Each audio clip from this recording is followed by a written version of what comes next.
We've been waiting for you to come to this place. Waiting for you to come to this place. Wherever you're from, we're glad that you've come. We've been waiting for you to come to this place. Hi Dragonflies, it's Carly Mae here. And I have Oslo with me today. Say hi, Oslo. Oh, you saying hi? Oh, he's got a big yawn for us. He's a sleepy boy. All right. Today is still part of Week of the Young Child. Yesterday was Wednesday, Work Together Wednesday. Today is Thursday. And on Thursday, we call it Artsy Thursday. And we do art things. We do fun art activities and we do books and songs about art. So today I have a song for you about the colors, and then I have 2 stories about art. Does that sound like fun? Okay, let's start with our song. It's a song I think some of you might know, and I actually made a little bit of art to help us sing the song. All right, can you sing it with me? It goes like this. It goes, red and yellow and pink and green, purple and orange and blue. I can sing a rainbow, sing a rainbow, sing a rainbow too. And look, all of our colors are in the rainbow. There's red and yellow and pink and green and purple and orange and blue. Here is our rainbow, here's our rainbow, here's our rainbow too. All right, now we have some stories. And for our stories today, I thought that we could read Mouse Paint, and then we could read Harold and the Purple Crayon. Let's start with Mouse Paint. This is a fun story. All right, are you ready? Let's jump in. Mouse Paint.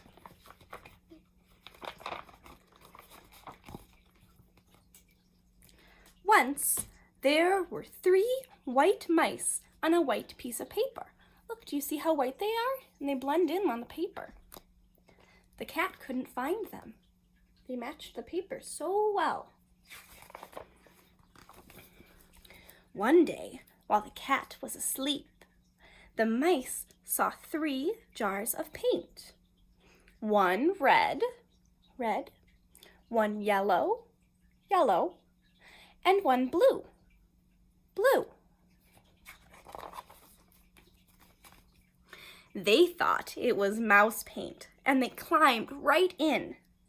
Then 1 mouse was red, 1 mouse was yellow, and 1 mouse was blue.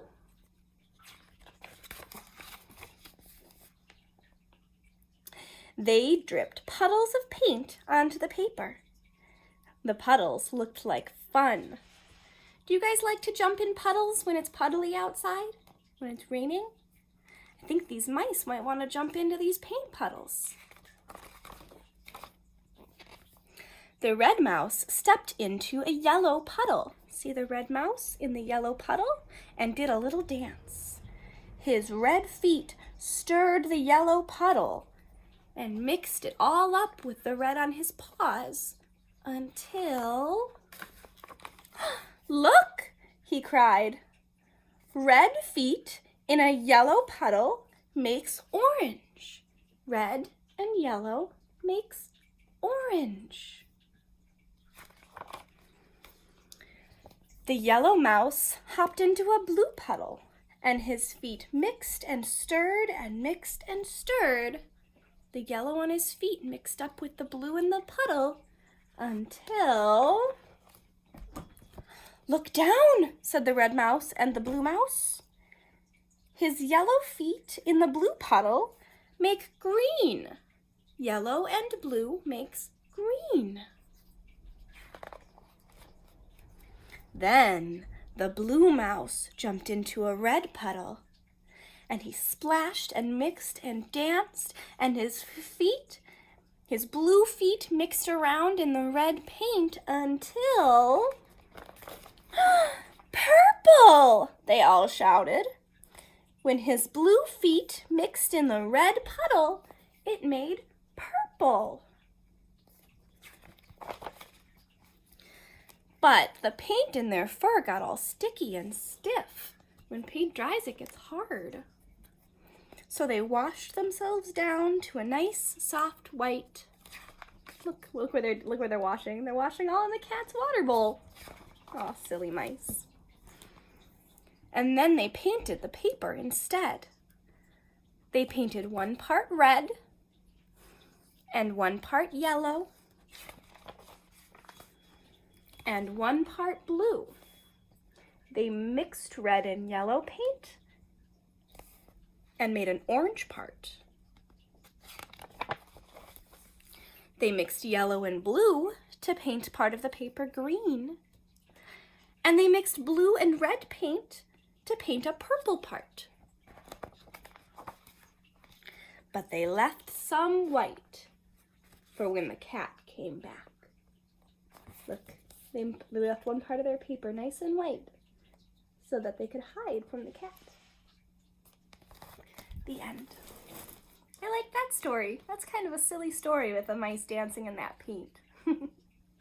It's fun to mix the paint together to make new colors. All right, how about we read Harold and the Purple Crayon? I've got it right here. Let's dig in.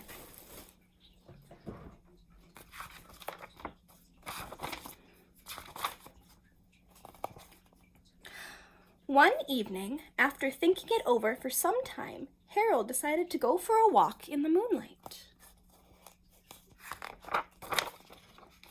There wasn't any moon, and Harold needed a moon for a walk in the moonlight. Look, so he drew one. And he needed something to walk on. He's making it. He made a long, straight path so he wouldn't get lost. And he set off on his walk, taking his big purple crayon with him. But he didn't seem to be getting anywhere on the long, straight path, so he left the path for a shortcut across a field, and the moon went with him. The shortcut led right to where Harold thought a forest ought to be.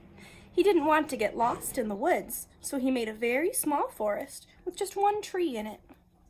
You see him drawing the tree? The beginning of the trunk and some grass down there. It turned out to be an apple tree. The apples would be very tasty, Harold thought, when they got red. You can only eat the apples once they turn colors on the tree. So he put a frightening dragon under it to guard the apples. It was a terribly frightening dragon. It even frightened Harold, so he backed away. His hand, holding the purple crayon, shook. Do you see it wobbling? Suddenly, he realized what was happening. What did he draw? Looks like he drew water. But by then, Harold was over his head in an ocean. Oh no! He came up thinking fast, and in no time, he was climbing aboard a trim little boat. He drew himself a boat to get into. He quickly set sail, and the moon sailed along with him. After he had sailed long enough, Harold made land without much trouble. He stepped ashore on the beach, wondering where he was.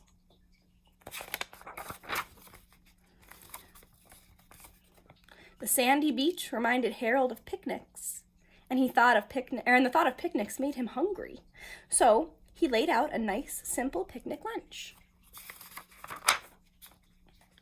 There was nothing but pie, but there were all 9 kinds of pie that Harold liked best. Oh, wouldn't that be nice, a picnic of just pie? When Harold finished his picnic, there was quite a lot left. He hated to see so much delicious pie go to waste. What's he doing? So Harold left a very hungry moose and a deserving porcupine to finish it up. And off he went, looking for a hill to climb to see where he was. Harold knew that the higher up he went, the farther he could see, so he decided to make the hill into a mountain. If he went high enough, he thought, he could see the window of his bedroom. He was tired, and he felt he ought to be getting to bed. He hoped he could see his bedroom window from the top of the mountain. But as he looked over the other side, he slipped, and there wasn't any other side of the mountain. He was falling in thin air. But luckily, he kept his wits and his purple crayon. He made a balloon, and he grabbed onto it. And he made a basket under the balloon big enough to stand in. He had a fine view from the balloon, but he couldn't see his window. He couldn't even see a house. So he made a house with windows, and he landed the balloon on the grass in the front yard. None of the windows was his windows. He tried to think where his window ought to be. He made some more windows. He made a big building full of windows. He made lots and lots of buildings, all full of windows.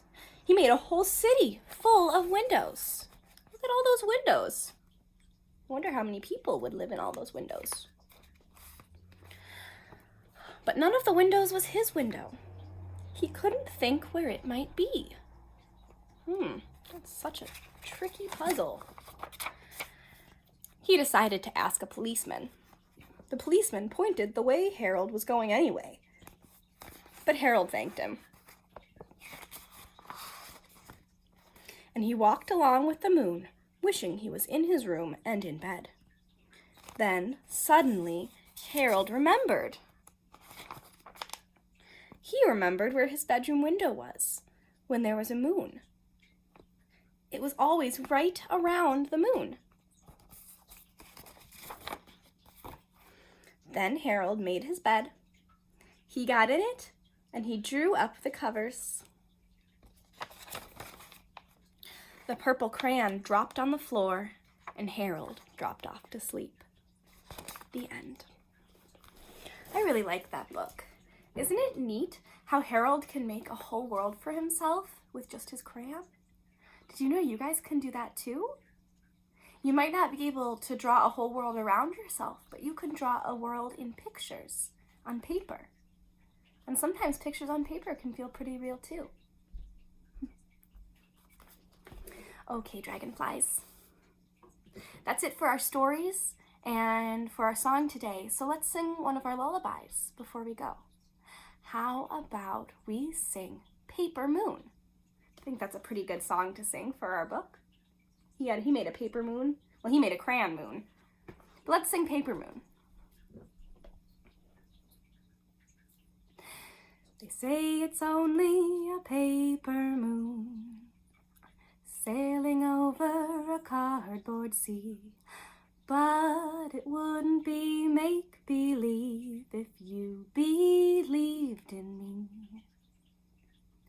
Yes, it's only a canvas sky, hanging over a muslin tree. But it wouldn't be make-believe if you believed in me. Without your love, it's a honky-tonk parade. Without your love, it's a melody played in a penny arcade. It's a Barnum and Bailey world, just as phony as it can be. But it wouldn't be make-believe if you believed in me. They say it's only a paper moon sailing over a cardboard sea, but it wouldn't be make-believe if you believed in me. All right, that's all for now, dragonflies. I'll talk to you again soon. I love you. I miss you. All of your teachers love you, and we all miss you very much. I'll see you later, dragonflies. Talk to you soon. Mwah!